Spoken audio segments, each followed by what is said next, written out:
Good morning, everybody. Good morning. December is really a special time of the year, isn't it? It's really special. You just feel it in the air. I don't know, it just turns, the day on the calendar changes and it's just different. But it is a time of great beauty, connection, community, care, joy, giving, love, family, celebration, merriment, right? Or not so much. For some, it can be a little bit of a challenging time of the year with feelings of loneliness and isolation. We have a dear friend who, our happiness whisperer, suddenly lost her husband. And I know that this is a very, very sad time for her right now. So we're joining as a community and supporting her in knowing that she is surrounded by love and joy during this time. And we'll be doing some things later on to let her know that we are treating for her and thinking of her. So if there are some challenges going on in our lives right now or in the world, or if we've experienced a loss, this time of year really can make it feel so much worse. And I really get that. So it can really be a dichotomy for all of us. We can be in the joy, but we can also know that there is some loneliness and pain. I find it sometimes challenging to address it because I really don't want to focus on the challenges that this brings out. I want to celebrate. I want to be all about the excitement and the joy and the wide-eyed wonderment of my grandchild, and that's what I want to. Of course, those are the memories, too, that a lot of us have. But I don't want to ignore them. I don't want to do what's called a spiritual bypass on them and just, put a smiley face on a broken heart, because that's not going to help. Holmes tells us in The Science of Mind, we are not so cold-blooded as to say to a person with pain that there is no such thing as pain, that is not our idea or purpose. We admit the fact. It is a quite different thing to admit its necessity. So I want to say to everyone, wherever you are this holiday season, I'm just really glad that you're all here this morning. So I want to be clear, I don't mean just here at our Center for Spiritual Living, although I'm really glad of that. This morning, I'm glad that you, each one of you, is here in this life expression, in this time and in this space with the rest of us. It's just such a gift to everyone. So I would like you to turn to someone next to you, and if you don't know them, share your names, and then say, I am glad you are here. Now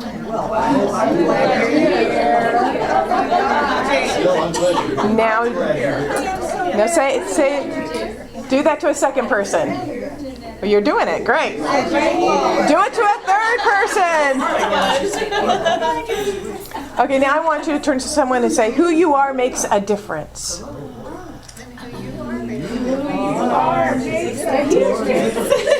you are makes a difference.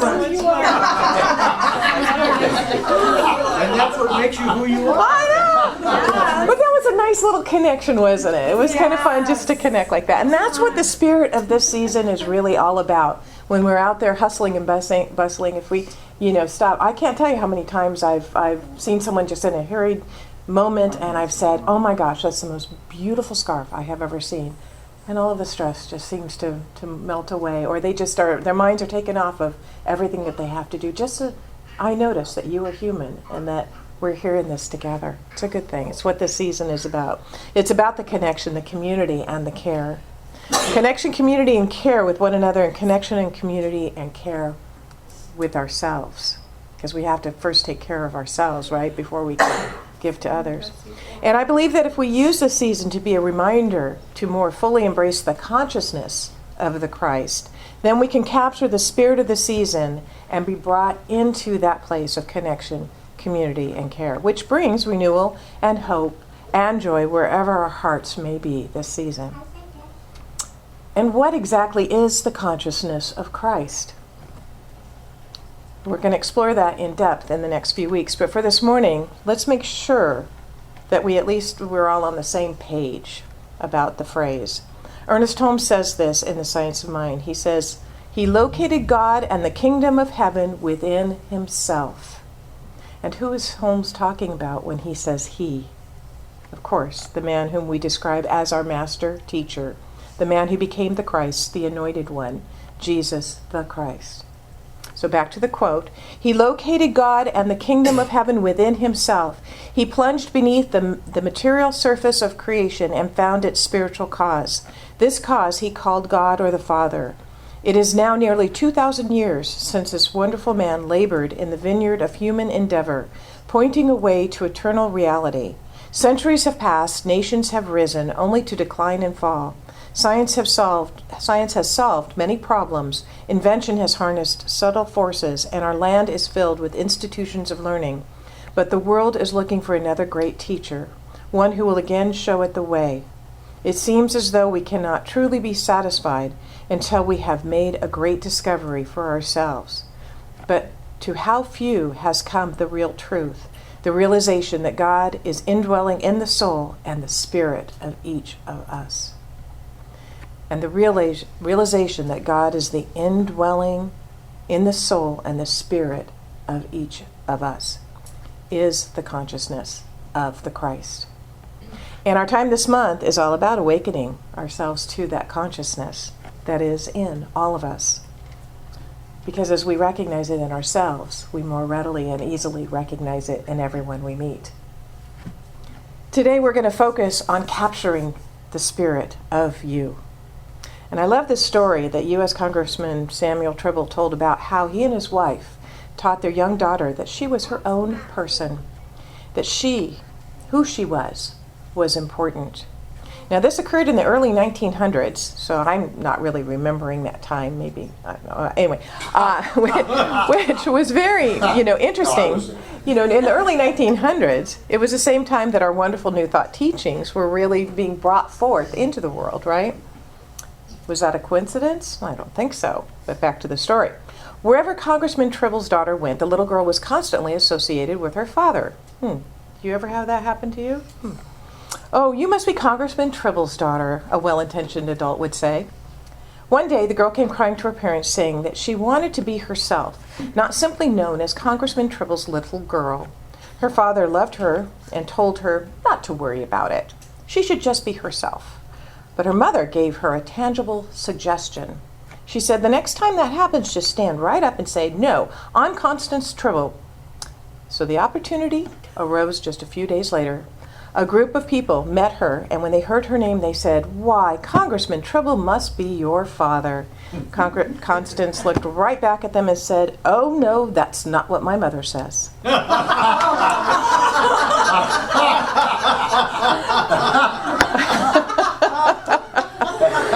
We can be assured that Congressman Tribble really truly was her father, but that fact was only a small part of who Constance Tribble was. She rightly believed herself to be unique, and she wanted to be known as her own person, as do we all, right? And each and every one of us is a unique expression of the one perfect life, the one perfect mind. Holmes writes in The Science of Mind, "There is but one mind. Each individual, however, is a unique variation of the universe. No two people are alike, and yet all are rooted in that which is identical." And, he wrote, "The higher the sense of this truth, the greater will be the realization of the uniqueness of our individual character and personality. The real self is God-given and cannot be denied. It is the place where God comes to a point of individualized and personified expression. I am the light of the world." The Persian poet Rumi said this in a bit more poetically way when he wrote, "Do you know what you are? You are a manuscript of a divine letter. You are a mirror reflecting a noble face. This universe is not outside of you. Look inside yourself. Everything you want, you are already that." So how many of you are familiar with the name Abraham Maslow? Well, most of us have heard of him. He was the American psychologist who is known to have been the founder of a movement called humanistic psychology. And he came up with the hierarchy of human needs. So we all remember that from those psychology classes we took long ago. So anyone know what they are from the most basic up? Remember what they are? Food. Yeah. So briefly, physiological needs. Okay, that which is needed for our survival, exactly. Air, water, food, clothing, shelter, all of the physiological needs. After those needs are met, we have our safety needs, which include physical security, financial security, health, and well-being. And after physiological and safety needs are fulfilled, the third level of human needs involves feelings of belongingness through friendship, emotional intimacy, family, social groups, etc. Bottom line, we need to love and be loved. Next up the ladder is esteem. All humans have a need to feel respected. Maslow noted two versions of esteem needs: a lower version of esteem, which is the need for respect from others, and the higher version manifests itself as the need for self-respect. And finally, at least in his original hierarchy, is self-actualization. Maslow said, "What a man can be, he must be." This quotation forms the basis of the need for self-actualization. I believe that the person who has captured the spirit of him or herself is the self-actualized person. Maslow stated that there are three ways of being in which a self-actualized person engages. And I want to look at them this morning and suggest that they're ways that maybe we can help capture the spirit of you, of each of us. So number one, self-actualized people are independent of the opinion of others. In other words, and in the title of Terry Cole Whitaker's classic book years ago, anybody remember this? What you think of me is none of my business. Pretty catchy. But I will tell you, what you think of yourself is all that matters. And the truth of you is this: you are a manuscript of a divine letter. You are a mirror reflecting a noble face. The entire universe lives inside of you, and everything that you want is already there. You are the place where God comes to a point of individualized and personified expression. You are the light of the world. So let's say, repeat after me, I am a manuscript of a divine letter.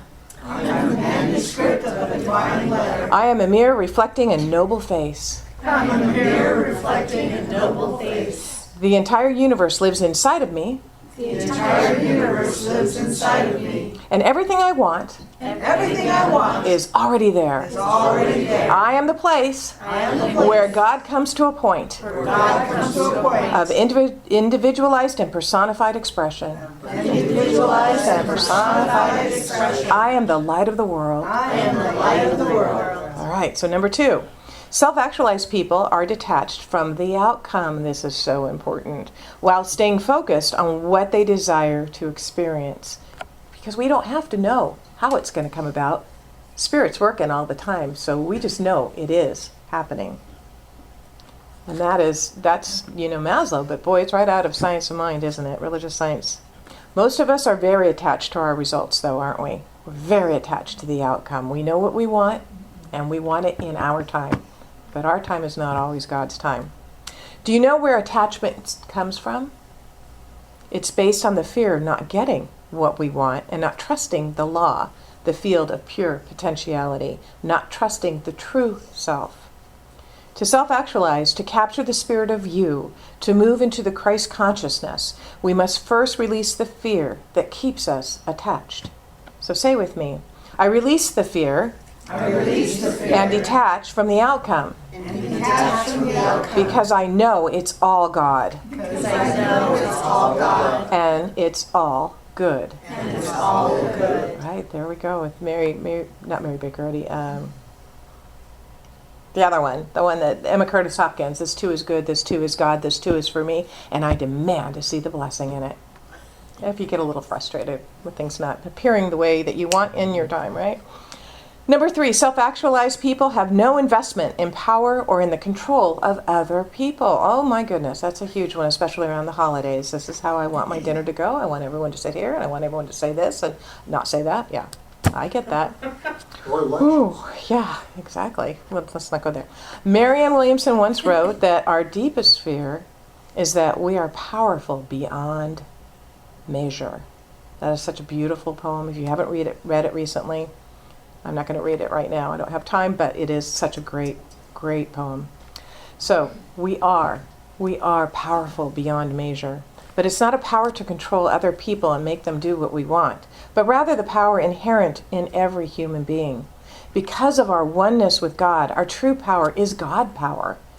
Until we are conscious of the nature of our power and until we learn how to use it for the good of all, we will continue to witness power used in destructive ways as we see it in all too often basis in our society. Brene Brown, who's read Brene Brown, awesome author. She's great. What was her book? Dare Greatly. Dare Greatly. Oh, you didn't like Dare Greatly, but I loved it. Okay. The great authority and author on authenticity once gave a brilliant statement on how to behave when faced with a challenging situation. She says, don't puff up, don't shrink back, stand in your power. Stand in your power. So here's an example of that. Frank, says, I'm not going to say this right, Szymanski, a senator for the Notre Dame Fighting Irish in the 1940s, had been called in as a witness in a civil suit in South Bend, Indiana. So, are you on the Notre Dame football team this year, the judge asked. Yes, Your Honor, he said. What position? Center, Your Honor. How good a center are you? Szymanski squirmed in his seat for a moment, and then he said firmly, Sir, I am the best center Notre Dame has ever had. Well, the coach, Frank Leahy, who had been in the courtroom, was surprised. Szymanski had always been modest and unassuming. So when the proceedings were over, he took Szymanski aside, and he asked him why he'd made such a bold statement. Well, Szymanski blushed, and then he said, I hated to do it, Coach, but after all, I was under oath. So let's say this. I stand in the power of God living through me as me. I stand in the power of God living through me and as me.